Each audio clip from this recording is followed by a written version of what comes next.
Hey you guys, welcome back to the channel, Paradise in Paraguay, where this is our paradise. What up though, everybody? Yes. So as you can see, we are out in some beautiful nature.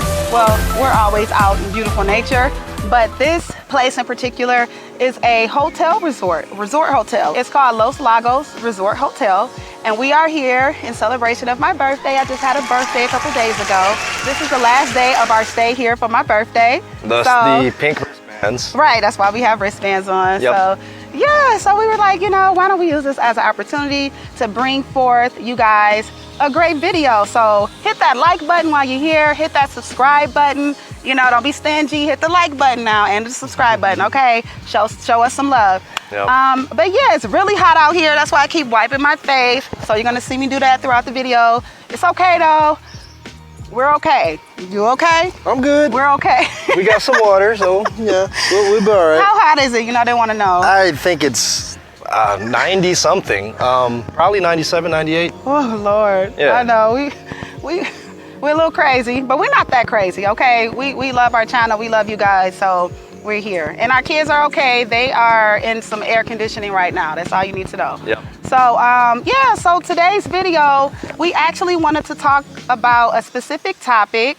So let's get into it. Let's talk about what was the main thing that sparked our move out of the United States and into Paraguay. Mm-hmm. Like, you know, when it comes to moving out of a country, you have a lot of things that you got to consider, a lot of things that can affect your decision to even want to move. For us, the very first thing was thinking about raising our family. Yes. Okay. Especially our children specifically. Yeah. When we were married for 3 years without having kids, just so we could enjoy marriage without kids for a while. Right. And we were good.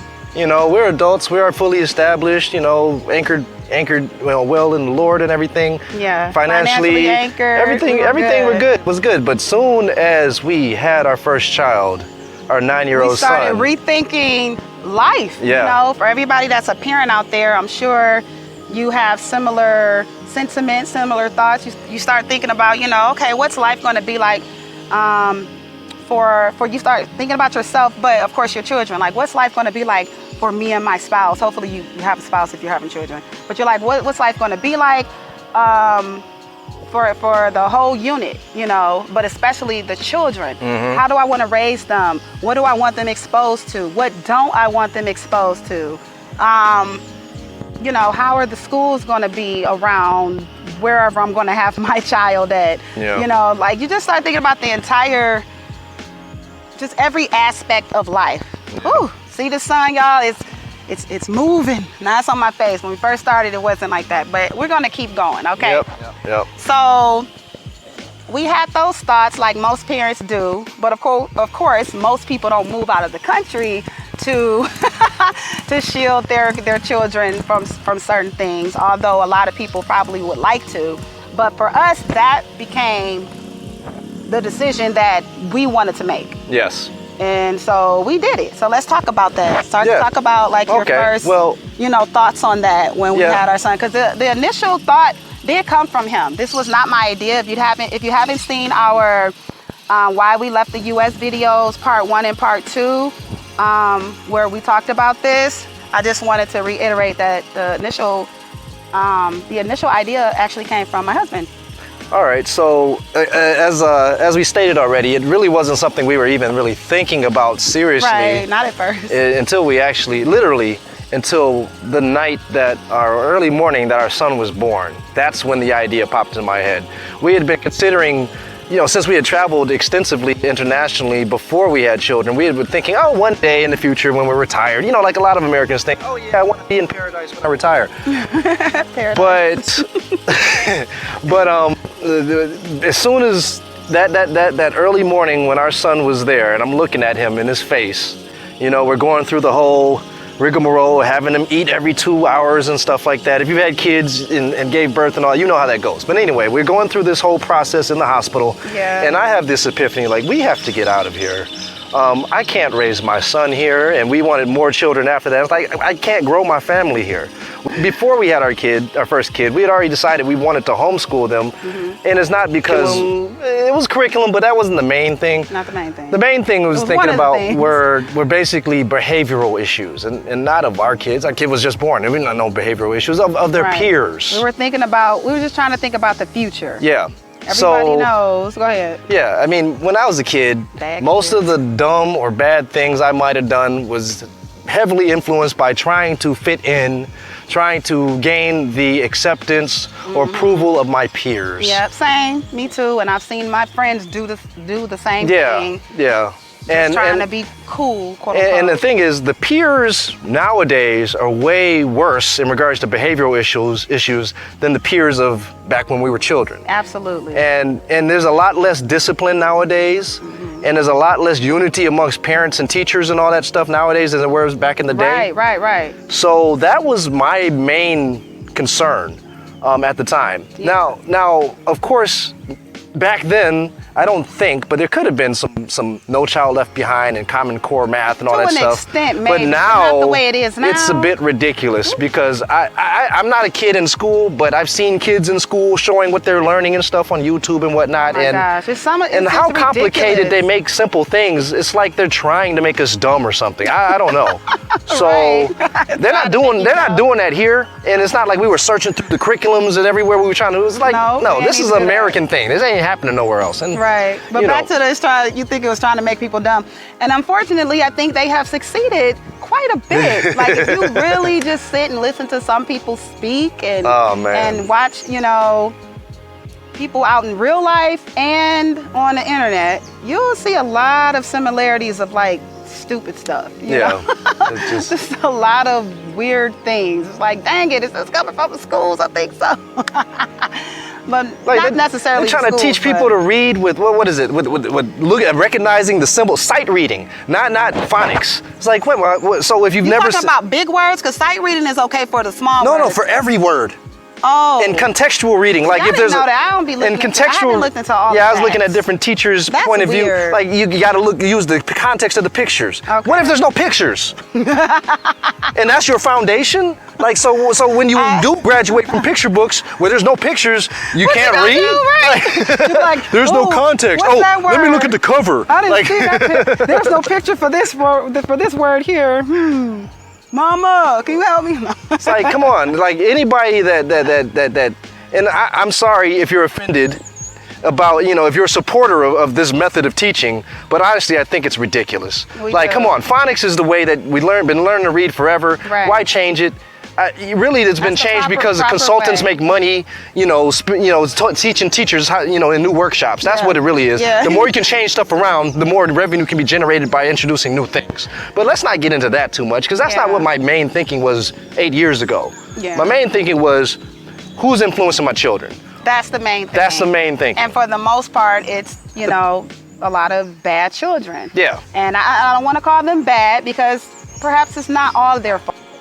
But yeah, I don't want to say that there are bad kids, but I kind of do, because there's some bad kids out here, okay? So, I don't know. Sorry if you're offended by that. Maybe we'll just say they had a bad upbringing, or they had bad parents, because there is a such thing as bad parents. Definitely. And we know that it's difficult for a lot of parents because of this hamster wheel lifestyle we basically developed into in the United States. That's one factor. Yeah, that's one.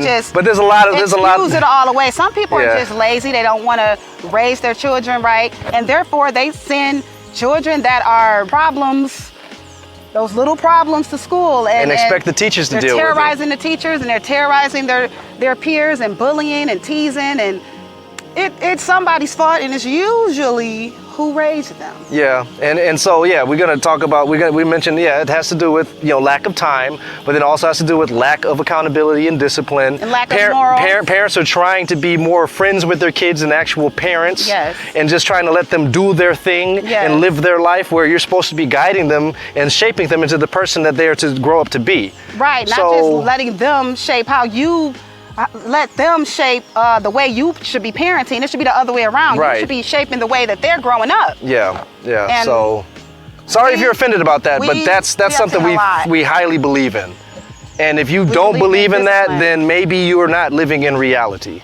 Right. Definitely. Yeah. Definitely. Because little boys in particular who need, you know, a true man example, a male figure in their life, and the ones that are missing that, I don't know, they just seem to be they have some of the really most behavioral issues. Yeah, really aggressive, and they don't know where to channel that and how to deal with their emotions properly and, girls stuff of like course that. need fathers too, but I'm just saying we have learned a lot, okay, in our short span of life that God has blessed us with thus far. And we just try to use as much wisdom and discernment as possible, because you know, we all got to live in this world together. We can't fully escape all the bad things, but what we can do is reduce the chances of stupid things, violent things, bad peers and all that type of stuff as much as we can around our children. Yeah.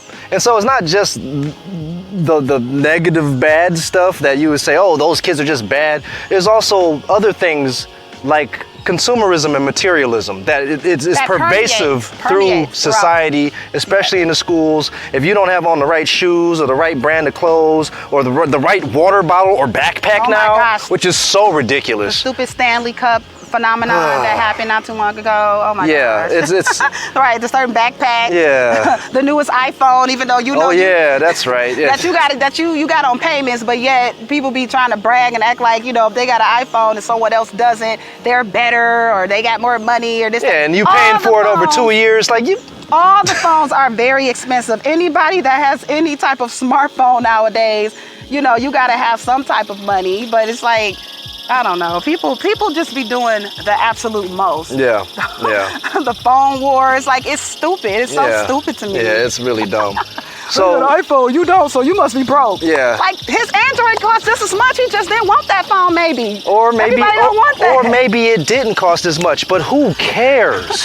Why does it matter? Because people put their value and their self-worth into things. Yeah. And phones is just one example of many. It really ain't even about the phone wars. It's all of it. Just going back to the water bottle thing. If you don't have the Stanley, you got this type, you go get teased at school. You know how many videos we saw with that? And oh my gosh, it's just, people are people. In the United States, people tie their self-worth and their self-esteem to the things that they have and the things they can acquire. Not universally, but generally, yeah. More tangible. Right, like the type of person you are. Come on. What type of skills you have, what knowledge you have, what you can offer to society. How you treat people, are you kind? Are you friendly? Can you make friends just from being yourself, no matter what you are adorned with? You know? No, a lot of people, they think they have to look a certain way to be who they're not. And it's, we don't want that. We didn't want that for our children. We don't have that. We didn't want our children growing up in. We got away from all of that. Yeah, I mean, here things are way more basic. Our kids are in a local neighborhood public school. And nobody cares. All get out. No one cares about any brands of anything. No one has a phone there because they don't allow phones like it used to be back when we were kids. Phones aren't allowed in school, at least in the public school system. Maybe the private schools they are. We don't have our kids in private schools, so we can't speak for all of them. But in the public schools, they're not. The phones aren't allowed. We know some parents that do have their kids in private school, and it's still nowhere near the level of craziness going on in the private schools here as like from where we're from. Oh Lord, I can't talk. But go ahead. Yeah, so I mean, it's also, you know, there's the whole. Again, the materialism and stuff, our kids could not give a care less about Nike or Ralph Lauren or whatever is hot now. Because the peers down here, at least in the public schools, they don't care. No. So there's no type of, we need this to wear this or have that to fit in. There's no hot backpack or cool water bottle or anything like that. Right, none of that mess that just makes people feel like they're nothing if they don't have it. Right, and then they got to beg their parents, can you get me this, can you get me that? And we know a lot of you parents out there are dealing with that. Yeah. And you might not want to deal with it, but you also want your kids to fit in and not be ostracized. And not get bullied. Right, so you deal with it and you go and you acquiesce and you go ahead and buy the stuff for them to try to, allow them to be accepted. And it's really silly be that you gotta have certain things to feel accepted. Right. It shouldn't even be that way. But the truth of the matter is, it is. Yeah. I mean, we recognize that, and we were like, no, we're not dealing with that. Yeah. Yeah. And it has gotten nothing. Blah, blah, blah. And it has not gotten better. It only has gotten worse since we've moved. It's way worse. Yeah. Not to mention when it comes to safety in these schools. Yeah. And even not even just in the schools, but just safety around their peers, because somehow minors keep getting a hold of guns, school or not, but most of the news has been, surrounded around school situations, school shootings. Yeah. That's just another terrible topic and another terrible thing that is involved in, the whole school situation. Yeah, and so we didn't want to have to worry about that, even though that wasn't something we were really worried about, but it's something that we knew existed. We were teenagers when Columbine happened, and that's basically the beginning of when this stuff started accelerating. And if you look at any charts that show school shootings and the amount of people injured, the amount of people hurt, it's on an upward slope, and it's like accelerating, like it's almost exponential. So what's gonna make that it's only gonna get worse. Plateau and go down? Well, we don't have any type of political unity, so it's not going to be legislative. That's not going to fix anything. Nope. Too much division for that. They can't come together on that. People are too, on one side or the other in regards to gun rights or gun control. And schools don't want to put up not lie detector. Metal detectors. Metal detector. Unless it's an inner city school. Which is ridiculous. Because most of the shootings don't happen in inner city schools. Right. You should absolutely want metal detectors, but you got people that are just, I don't know, delusional, like fake. They don't want to come to the realization that where they live is really that dangerous. Right. Because they feel like, if they see that at the school, it's a reality check that, that school that your kid goes to, they could possibly die and not come home today. Right. That's what the look of the metal detector does for them, according to what some people have been expressing. No, I don't want a metal detector. Oh my gosh, it's going to look like this. It ain't about what it looked like. It's about what it actually is. It is dangerous. Well, hold on. You said something. It literally is dangerous. But America is about what it looks like and what it actually is versus what it actually is. Right, of course. Oh my God. Right, and one of the celebrities said it best. She said, like, the U.S. is basically a third world country wearing a Gucci belt or wearing a Louis Vuitton belt. That's it. Yeah. And it's all for show. And it's just like, come on, like, be real. Yeah. There are some serious problems that need to be addressed, and people got to stop. Or they need to stop acting like things that exist don't exist. And then they try to blame it on two different things. It's prevalence of guns availability or mental health issues of the perpetrator. Oh my God. But the thing is, those are contributing factors. But the thing is, how did this perpetrator become so hate-filled? Right. Probably because they were bullied. Probably because they couldn't fit in. Probably because of all the nice kids that you think are nice, but when they're at school, they're cliquish and they're catty and they're ostracizing people that feel like they don't belong, and then they decide, then they snap. Yeah. Because their parents haven't built in enough resilience into them. Nope. So it's a very dangerous thing. Okay, sorry about all this back and forth with the framing, and now our sound is different. We've been having some technical difficulties with all this heat and our equipment, and now we had to move the backup equipment, and now we don't have our mics anymore. So and the sun and the shade's been moving, because you know how that goes as the day gets, as it gets later in the day. Your sun, light spots and shade spots move. So that's why we were kind of further back before, and now we're closer because of the whole audio situation. Hey, but this is okay. Well, anyway, like, subscribe and share because you should. No. Yes, and so we can invest in our channel a bit more as well. But anyway, and it motivates us to keep things going because we are busy. We got our children. And though this, for us to get done, and in the end, maybe because this will be a 20 to 25 minute video. It's been a lot more time we've been putting in this just trying to film this. So so smash that like button and hit the subscribe button, especially if you're new. So let's go. And back to where we were, I was saying that basically it's not like materialism doesn't exist here in Paraguay, but it's more the exception versus the rule. Versus in the U.S., materialism thing is a bit more of the rule, minimally, and versus the exception. So it's kind of opposite here in that regard. And so our kids don't really know anything about the importance of name brands or anything like that. Because they're not important here. Know. Yeah. People are not doing the fake it till you make it lifestyle here, really, for the most part. And we aren't either. Even though we're from that society, we don't care about that type of stuff. It doesn't matter. No, it really doesn't. And yes, we can't afford it for anybody that's just like, oh, maybe you can't afford. Actually, because we have left that society, we actually have a lot more disposable income and savings and stuff like that. And we're focusing. That's a whole nother topic. It's not anyone's business, but I just wanted to put that out there. That's not the reason. The reason is because it's not important to us. No, what's more important is making sure that we have long-term financial stability. That part. And building an empire for our children to be able to take the reins of. Absolutely. That's what we're working on, and that's what's really important. In regards to what you do with your money and what are the plans. Money's just a tool. It's a tool. What are you trying to do with it? What are you trying to build? What are you trying to achieve? Not what you're trying to show off with. Right. So yeah, we're trying to build and raise upstanding, good-hearted, moral inclined, good-spirited, kind, smart children. Right. And I think we're excelling in that so far. I think so. And with God's grace and help, we'll continue to do so. That's what we're trying to do. Steer them in the right direction and give them the things and tools in life that they need to be a good individual on the inside before anything on the outside. Absolutely. Yeah.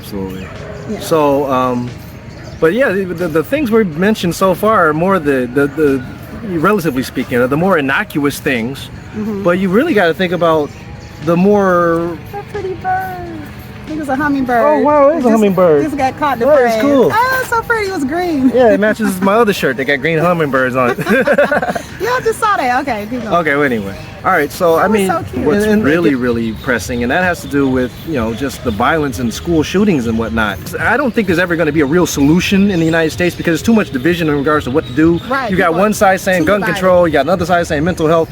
But honestly, it has to do with how society operates and how people are made to feel othered or ostracized or not allowed in the group because of material goods or how they look or stuff like that. There's so much judgment that goes on and so much cliquish behavior that goes on amongst the whole society. Yeah, not just but especially in schools, and that's in my opinion the majority contributing factor is the broken social constructs amongst our society, which then leads to people having mental issues, which then leads to people seeking guns that are easily accessible. Guns have always been relatively easily accessible in the United States. People haven't been hurting each other in this type of way, right? In this type of way, in this type of amount. Right, and why is mental health such a big topic, in today's age amongst people? Why? Because society is toxic. That part. Society is toxic, and there's a lot of financial pressure from the corporations and stuff like that really control the place. Right. So when you add all this stuff up together, it's not a super surprise that things are happening the way they're happening. Unfortunately, it's not a big surprise. It's just a terribly unfortunate situation that seems like, I don't know, it just seems like it's going to keep spiraling out of control because nobody as a whole anyways wants to really do anything to make things better. Socially, they don't want to address it. Everybody, want to give these names, and there's these labels, and there's this, all this stuff to coddle to people's issues that need to be addressed. But instead of the actual addressing problems, there's these, these little soft names that things get called because it's considered like a crime to call something out for what it really is. Yeah. You know what I'm talking about. We ain't gonna talk on that subject right now. Yeah. But you call something what it really is, like, no, that's not what it is. It's actually fill in the blank, the soft version of it. And like people aren't really addressing what the problem is. So it's a lot of problems though with the state of the society, and it just, like I said, it don't seem like there's no way for it really to get better because so many people are divided. Yeah. So we touched on a few things. We touched on, school. We touched on societal issues, financial issues. Just one second before you move on to that, I wanted to talk about just the topic of morals back to societal issues. The other thing that makes societal issues such an issue is just the fact that there seems to be a lack of morals. Yeah. Period. And once upon a time, the United States used to be founded on moral principles, specifically the Bible. Bible-based, specifically, God and Jesus. That wasn't a crime to say that at school. They used to have prayer in school at a point. There used to be there was prayer, there was the Pledge of Allegiance, there was even discipline in the school once upon a time. Just like at the top of our money, it says, "In God we trust." There has always been, as far as in the beginning, when the founding fathers founded the United States, it's always been an inclusion of God. And now he's completely out. And I know there's people that's watching that, they may be atheists, or they may be of different denominations, wherever you're watching from, or agnostic, whatever your or background whatever. is. You may have, different views or whatever, but the truth is the truth. This is how that is how the country that we're from was founded on, and these type of problems wasn't happening in the schools. It wasn't happening with the children. People didn't have this level of depression and low self-esteem and low self-worth to where they had to go out and try to find validation in items just to fit in with cliques at school, to again, to feel like something so that they can have friends. And it's just like, it's terrible. It's just been terrible. So I don't know. They need to bring, I do know, they need to bring God back in the schools. Well, society needs to bring God back into the schools. Or God needs to be back in society. The whole society. I'm sorry, I'm saying it wrong. Look, I'm hot. My mind getting warm. My mind hot. So my thoughts are going all over the place. I'm starting to tweak out too. Bump our technical difficulties. I'm getting tired. We're gonna end this video. Physical, biological difficulties going on. Right, we got to end the video. We're not from this hot a place. From Michigan. It is cold right now there. Right. But I'm still glad not to be living there. We visit, but we don't want to live there. So yeah, it would be wonderful if God was implemented back into society, but we know that's not going to happen. But that's one of the things that we believe is one of the bigger problems, one of the underlying problems that people don't want to talk about, that people don't want to acknowledge as part of the problem. Well, I mean, in general, Republicans do want to acknowledge that and implement that, especially with what he's trying to do. But that's still, there's so much division and pushback.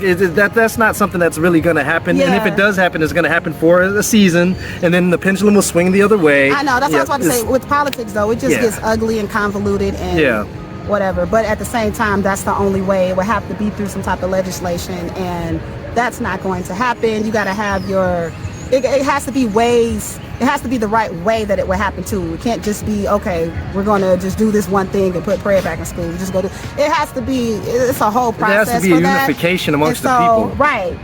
And we don't believe that's going to happen. But again, we're just giving our opinion based off of how once upon a time how things were, and look how messy and ugly and evil things are today. Absolutely. And I do truly believe God, and not just God in like the word alone. I'm talking about the biblical principles and all of that. All of that being just done away with, and you can't say God, don't say this, don't say that. Like all of that mess, I believe that has really made the U.S. flush down the toilet the way it's been. Yeah, and that's and what we're seeing with all the how society is basically fracturing at different points is the chickens are coming home to roost now. That part. There we go. So so that's it in a long nutshell. In a big nutshell, we didn't want to raise our kids in all of that mess that we just described. And then we know that there's a lot of people our age, our peers, that are afraid or apprehensive to have children, if they're even fortunate enough to have a spouse or even a mate now, because they're worried about not even getting married, because they're worried about what is the economy going to be like for my children? I can't even pay for my own apartment now. That's what people are saying. So another thing that played into it, and it's not like back 8 years ago we were having financial difficulties or anything. Like we were good, but looking at where our children would be, not see how things are going to spiral out of control. How it's going to play out. The debt. The debt was way lower, but still ridiculous back then. Now it's to the point where the national debt I'm talking about, it's at the point where the interest we pay just to service the debt, not pay any principal, but is more than we spend annually on the military. Oh my God! So the most powerful country in the world, the most richest country in the world, that combined with recruitment standards being lowered and recruitment goals still not being hit for our armed services, that doesn't bode well for the future of the country. Not at all. Not at all. So again, that's one of many of the reasons as to why we were like, you know what, we just got to get out of here altogether. But the number one thing was just the future of our children. Yeah. So as always, thank you guys for watching. We definitely got to stop this video. So please hit the like button, hit that subscribe button, leave a comment, share this video. We've been out here melting for you guys. So go ahead, hit the like button, y'all, and let us know what you think about the things we talked about. Thanks for watching, and we'll see you on the next one. Ciao, ciao. Peace, and nos vemos.